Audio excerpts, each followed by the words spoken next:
I have an integrated farm, and where we are doing rice milling and different varieties of rice we are trying to supply in the nearby markets.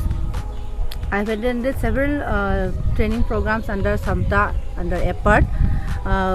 We are very much thankful to the EPART team who is running the SAMTA program for their services towards us.